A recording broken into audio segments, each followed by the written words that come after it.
श्रोता प्रेमियों, मैं राम सागर शास्त्री आप लोगों के समक्ष रखने जा रहा हूं एक प्रसंग, ध्रुव चरित्र। देखिए, प्रियव्रतोत्तान पादौ शतरूपापते सुतौ वासुदेवस्य कलया रक्षायाम जगता स्थितौ। स्वयंभुव मनु और शतरूपा से दो पुत्र उत्पन्न हुए, प्रियव्रत और उत्तानपाद। भगवान वासुदेव की कला से उत्पन्न होने के कारण ये दोनों संसार की रक्षा में लगे रहते थे। उत्तानपाद की पहली पत्नी का नाम सुनीति था, जो आठों पहर अपने पति की सेवा में लगी रहती थी। सारा सुख साज होते हुए भी इनके कोई संतान नहीं हुई। दोनों संतान की चिंता में डूबे रहते थे। एक दिन रानी सुनीति ने उत्तानपाद से हाथ जोड़कर निवेदन किया, स्वामी, हो सकता है कोई मुझ में ही कमी हो, इसलिए आप अपना दूसरा विवाह कर लीजिए। बिना पुत्र के तो यह घर मरघट के समान लग रहा है। उत्तानपाद ने कहा, प्रिय, यह तुम क्या कह रही हो? अगर मैंने दूसरा विवाह कर लिया तो घर तो आबाद हो जाएगा, परंतु तुम्हारी बर्बादी हो जाएगी। उस खेत में पैदावार न हो जिसमें कि कांस हो जाता है। जिस घर में सौत रहे वो घर सब तरह नाश हो जाता है। जिस खेत में कांस उत्पन्न हो जाता है उस खेत में अन्न नहीं पैदा होता। जिस घर में सौत रहती हो उस घर का विनाश हो जाता है। सौत से मौत लाख गुना बेहतर है, जो एक बार ही आती है, परंतु सौत तो रात दिन छाती जलाती है। जिसने अपना दूसरा विवाह किया उनके घर का विनाश हो गया। कि चित्रकेतु की अगणित दारा और रानी ने विष दई बालक मारा। चित्रकेतु की बहुत सी स्त्रियां थीं। एक रानी जब गर्भवती हो गई तो दूसरों को जलन हुई।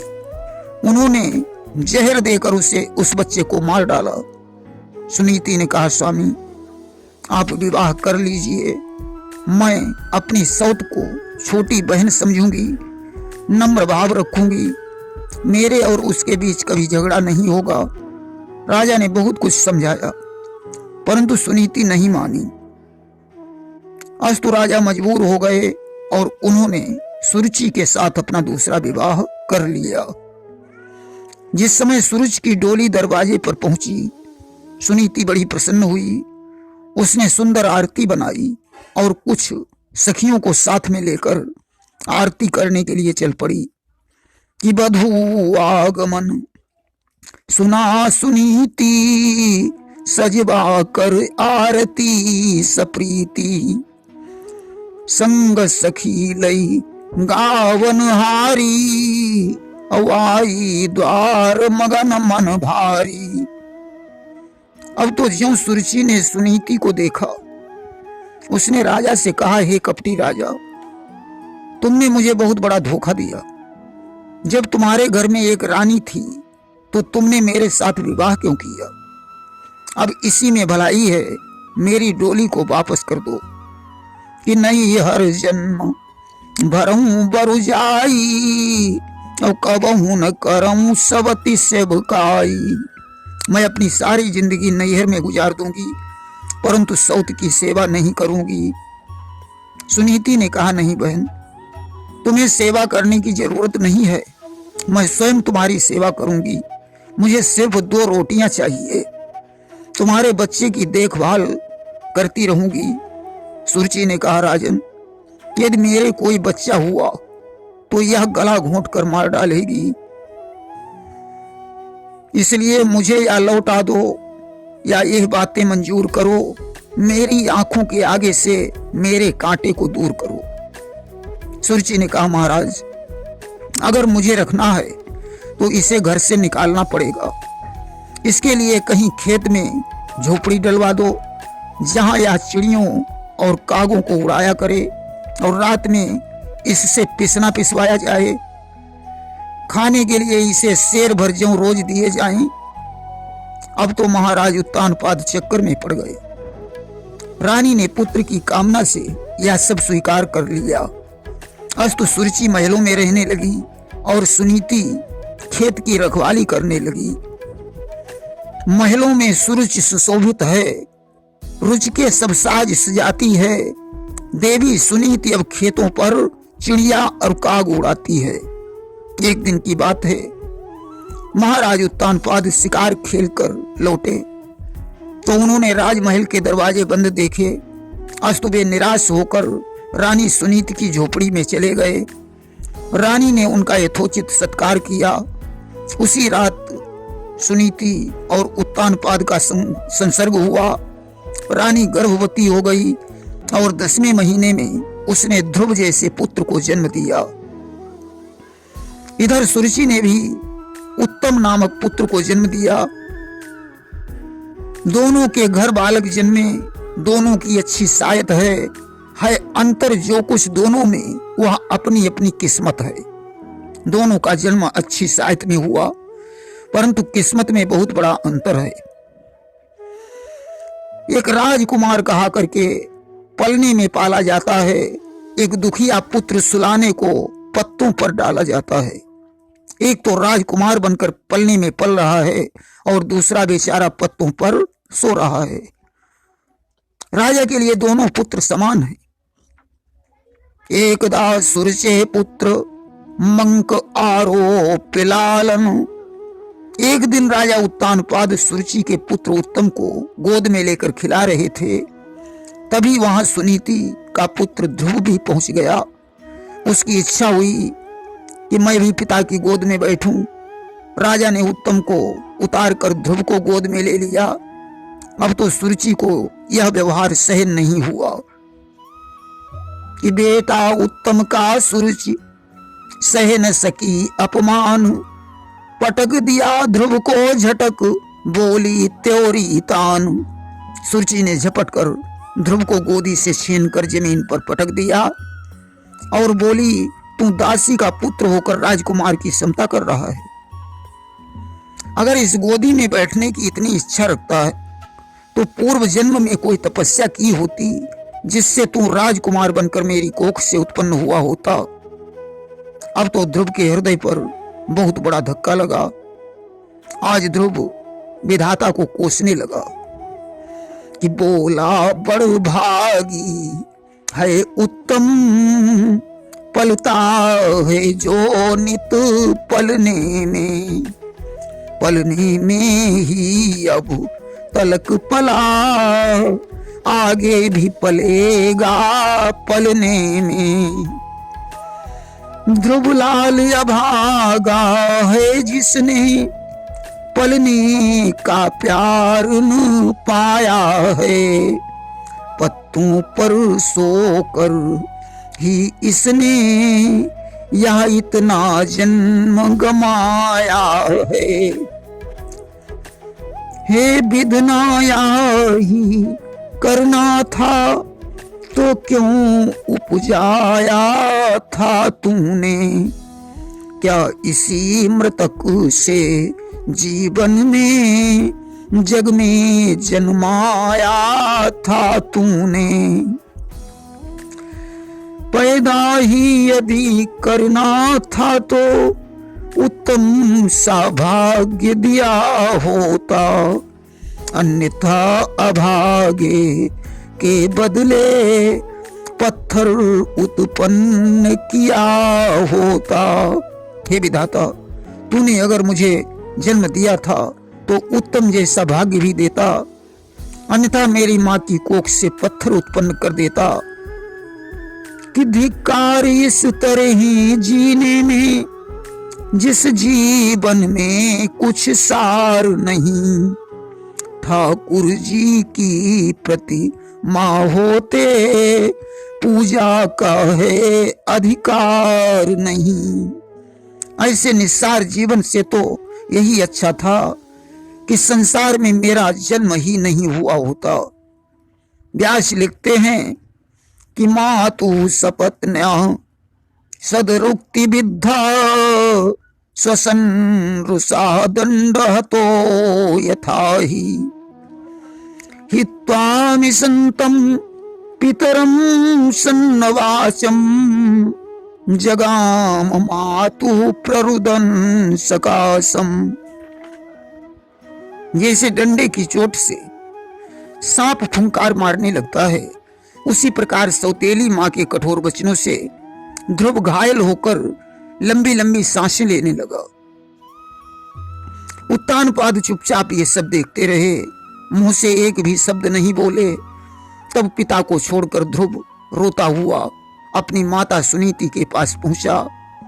आज मां ने अपने पुत्र को रोते हुए देखकर कारण पूछा। ध्रुव ने सारी कहानी बताई। आज माता की आंखों में आंसू आ गए। उसने कहा, बेटा, तुम्हारा असली पिता तो परम पिता परमात्मा है, तुम उसी की शरण में चले जाओ। ध्रुव ने कहा, मां, वह परम पिता मुझे कैसे प्राप्त होगा? माता बोली, बेटा, परम पिता हर जगह मौजूद है, परंतु दिखाई नहीं देता। उसके लिए साधना की जरूरत है, इसलिए तुम वन में जाकर तपस्या करो।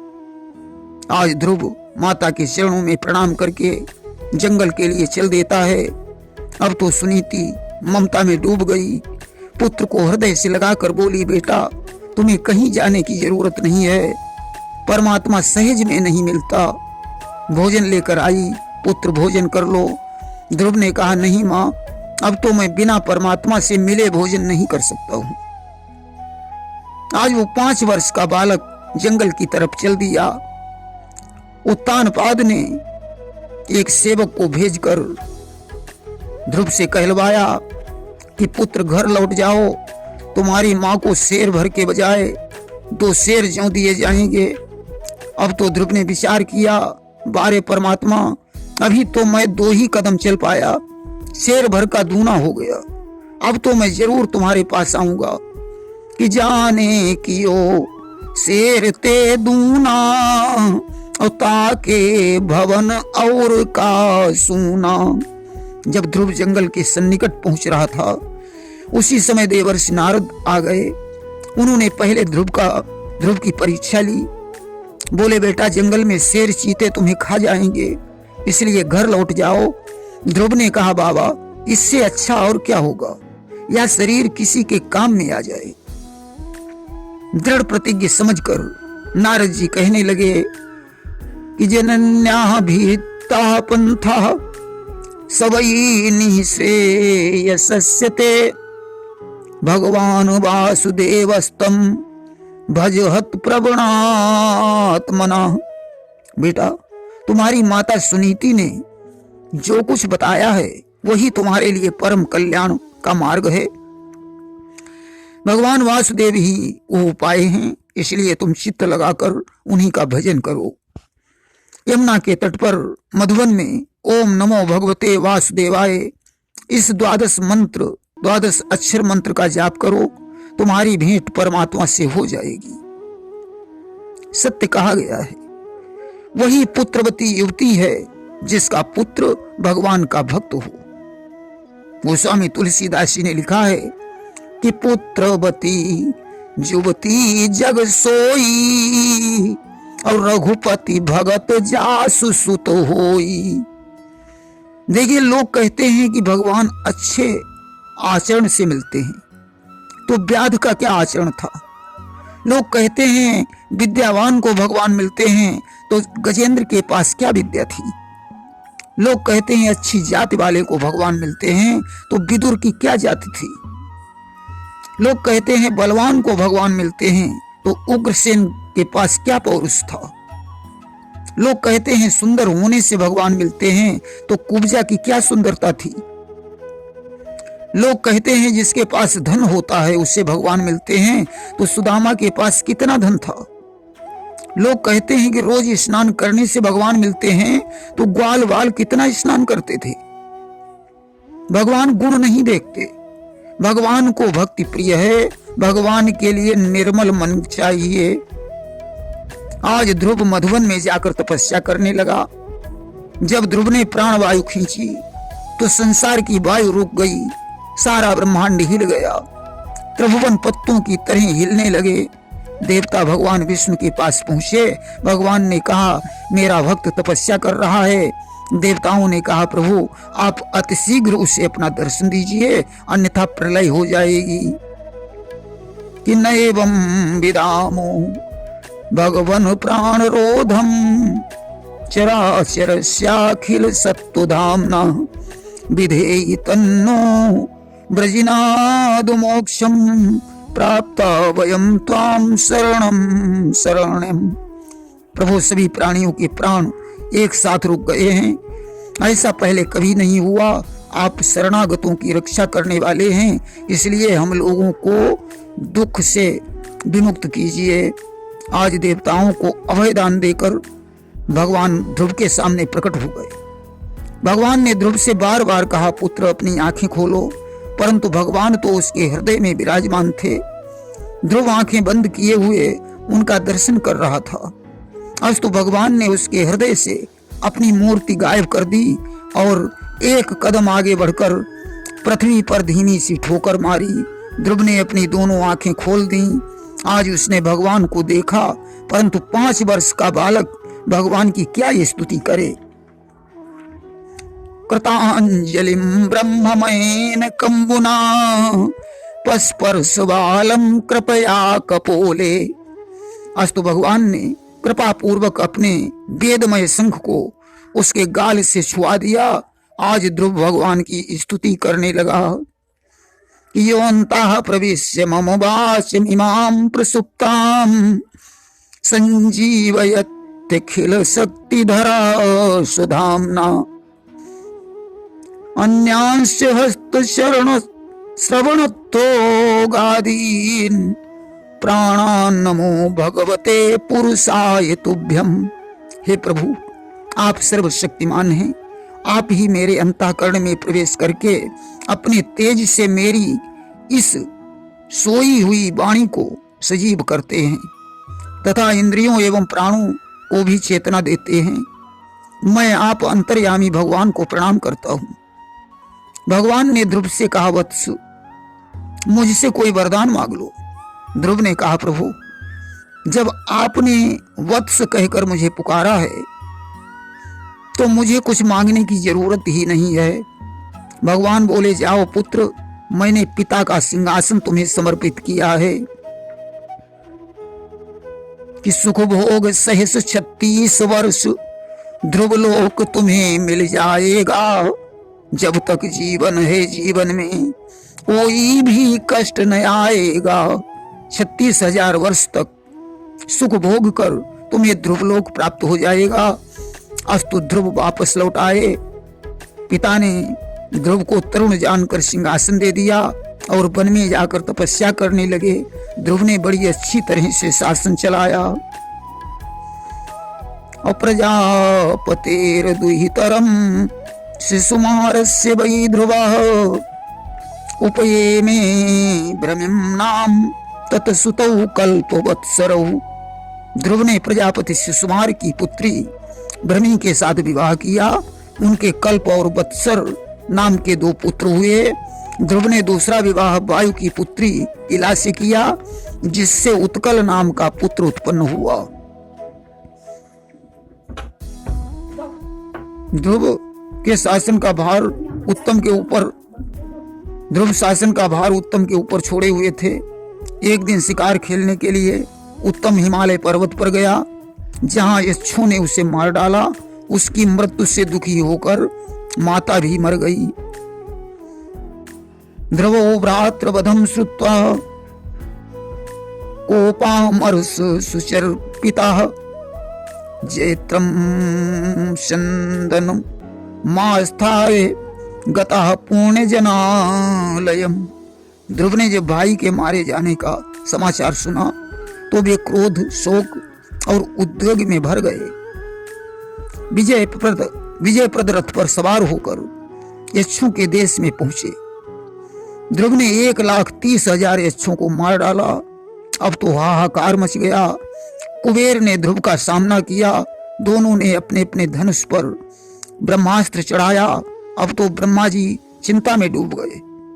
वे मनु के पास पहुंचे। उन्होंने कहा, ध्रुव को समझाओ, अन्यथा प्रलय हो जाएगी। आज मन ध्रुव के पास पहुंचे। उन्होंने कहा, बेटा सावधान हो जाओ, ब्रह्मास्त्र चलाने की जरूरत नहीं है।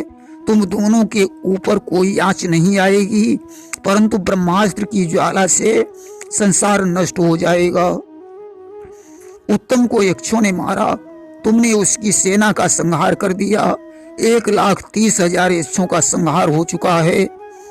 कुछ गलती कुबेर की भी है, उन्हें इतना क्रोध नहीं करना चाहिए। अस्तु अब दोनों लोग संधि कर लो, यही अच्छा होगा। मनु जी ने आज संधि करवा दी। ध्रुव वापस लौट आए। धीरे धीरे ध्रुव ने जब माया जाल बढ़ते हुए देखा तो उत्कल को सिंहासन सौंप दिया और वन में जाकर तपस्या करने लगे। एक दिन मृत्यु ध्रुव को लेने के लिए आई। उसी समय भगवान के पार्षद भी विमान लेकर आ गए। ध्रुव ने पार्षदों से पूछा, मेरी विमाता नरक भोग रही होगी? पार्षदों ने कहा, नहीं, पिता और दोनों माताएं पहले से ही स्वर्ग में हैं। आज मृत्यु के सर पर पैर रखकर ध्रुव विमान पर बैठकर अपनी पत्नी सहित ध्रुवलोक को चले गए। प्रेम से बोलिए वृंदावन बिहारी लाल की जय।